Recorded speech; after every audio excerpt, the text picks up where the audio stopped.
મિત્રો, ચાલો આપણે આજે શક્તિવર્ધક અને પૌષ્ટિક લીલા મગનો શીરો બનાવીશું।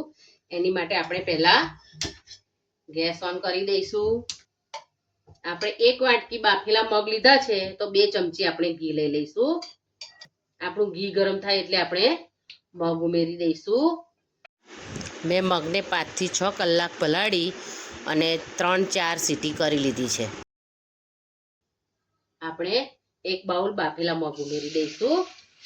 હવે આપણે એને મગનું પાણી બળે ને ત્યાં સુધી આપણે એને હલાવીશું।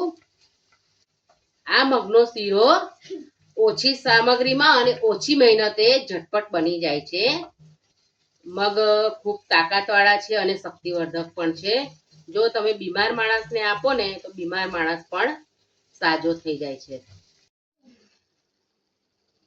જો તમે જોઈ શકો છો આપણા મગમાંથી ઘી છૂટું પડવા લાગ્યું છે। એલચી પાવડર ઉમેરીશું। આ શીરામાં એલચી પાવડર તમારે જરૂર ઉમેરવાનો રહેશે, કેમ કે મગનો કોઈ પરમેનન્ટ ટેસ્ટ નથી હોતો, એટલે જો એલચી ઉમેરશો ને તો શીરો ખાવામાં ખૂબ જ સ્વાદિષ્ટ લાગશે।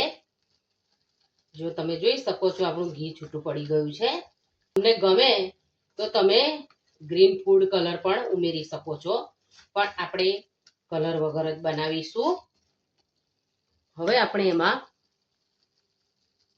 4 ચમચી જેટલી ખાંડ ઉમેરી દઈશું।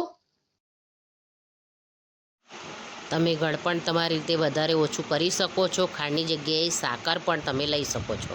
ખાંડનું પાણી બળે ત્યાં સુધી આપણે એને સતત હલાવતા રહીશું।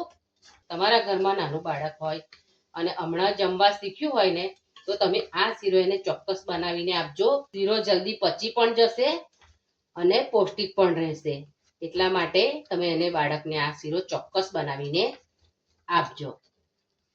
ખાંડનું પાણી બળી ગયું છે તો ઘી પણ છૂટું પડી ગયું છે। આપણે એમાં કાજુ બદામ ને પિસ્તા ઉમેરી દઈશું। તમને ગમે ડ્રાયફ્રૂટ તમે ઉમેરી શકો છો।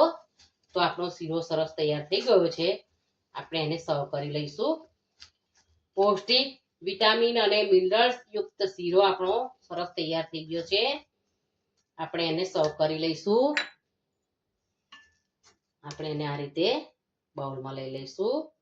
તે શક્તિવર્ધક, પૌષ્ટિક અને વિટામિન્સથી ભરપૂર મગનો શીરો, નાના મોટા દરેકને ભાવે એવો મગનો શીરો તૈયાર થઈ ગયો છે। તમને મારો મગનો શીરો બનાવવાની રેસીપી ગમી હોય તો તમે ભાવનાસ કિચનને સબસ્ક્રાઇબ જરૂર કરજો। આપણે મળીશું મારી નવી રેસીપીમાં। ત્યાં સુધી થેન્ક્સ ફોર વોચિંગ।